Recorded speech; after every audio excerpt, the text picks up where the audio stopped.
to the matter of extension of the Bangsamoro, I think the President himself told us, all the governors, as well as the Speaker of the House, all the representatives, as well as Congressman Sandro Marcos himself, sinabi niya mismo paulit-ulit sa amin with different dates na pagbisita that this will be coming 2025. He assured us, for the benefit of the Bangsamoro people, na magkakaroon ito ng demokrasyang mamili kung sino ang maaring mamuno sa rehiyon. So, ibig sabihin ito, magkakaroon po ng election.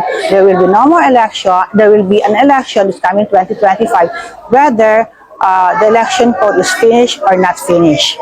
Yun po ang binanggit sa amin several times, different dates, at mismo coming from the mouth of the President himself, coming from the mouth of the Speaker of the House himself, and of course, the Congressman Sandro himself, that they assured that for the benefit of democracy, magkakaroon po ng eleksyon. At kung nakikita po natin yung ni-file naman ni Senator Tulfo, that was dated February 17. Hindi pa lumalabas doon yung resulta ng Supreme Court na magkakaroon ng eleksyon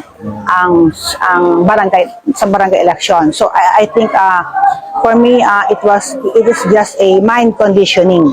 It's just a mind conditioning that I do not believe on that.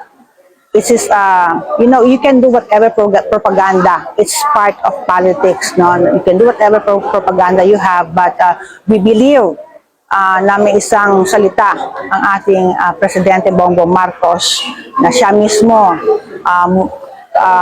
kasama namin ang lahat ng gobernador at from the Speaker of the House, lahat ng congressman, not only coming from the region of BARM, but other region